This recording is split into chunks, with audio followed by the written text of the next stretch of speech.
What's the difference between this apple and this apple? Not much, right? I mean, it's the same apple, it just looks different. That's exactly what it's like looking at improper fractions and mixed numbers. They're the same, they just look different.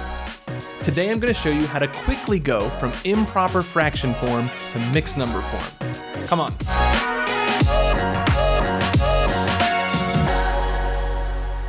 What's up, mathematicians? Welcome to Grip EDU. It's your old pal Mr. D here with you once again to hook you up with some more math tips and tricks to help you reach new heights. Today we're talking about how to switch from improper fraction form to mixed number form.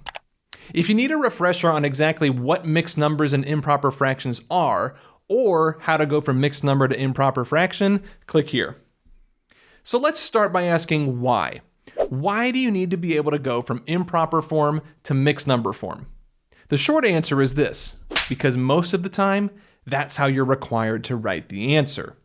Typically, when you're doing a fraction problem, your teacher or the test or assignment or whatever will require you to write your answer in mixed number form if needed and in simplest form.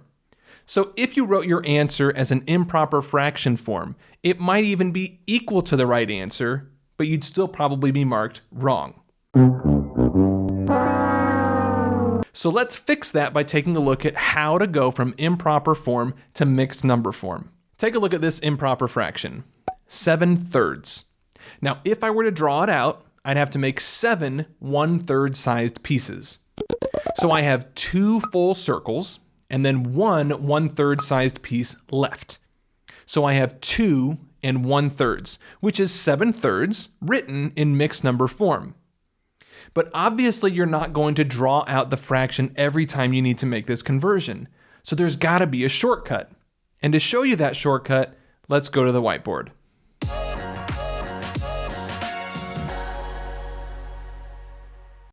Let's do a new improper fraction.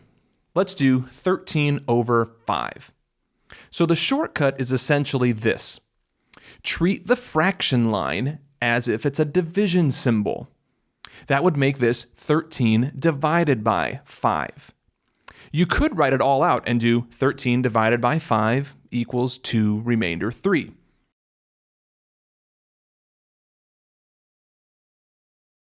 That would be a start, but I'd suggest you could probably do most of this in your head, like this. Look at 13/5 again. 5 times what gets me closest to 13 without going over? 2. That is my whole number. So 5 times 2 is 10, right? So how many more would it take for me to count up to 13? 3 more. That is my numerator, and the denominator will stay exactly the same. So 13/5 in mixed number form is 2 3/5. Now let's do another one. I really encourage you to try doing these along with me, so if you need to, pause this video and grab a paper and pencil to see if it's sinking in yet. All right, let's do 25/8. Okay, shortcut time. Ready? 8 times what gets you closest to 25 without going over? 8 times 3. That's your whole number. Now, 8 times 3 gets you to 24, right? How many more would it take you to get to 25? 1 more. That is your numerator. It's the remainder if you were actually doing this as a division problem. And again, the denominator will stay the same. One quick thing. If you had an improper fraction like 12/6, you would notice that when turning it into a mixed number, there is no remainder. Because if you did 12 divided by 6, you would get 2 with no remainder.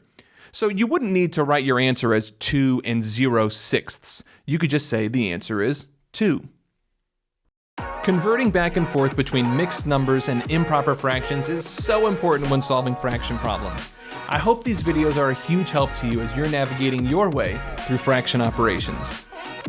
For more math videos like this one, or for the 1-minute straight-to-the-point math reminder videos, click the links that you see on the screen here. Until next time, I'm Mr. D. Thanks for joining me.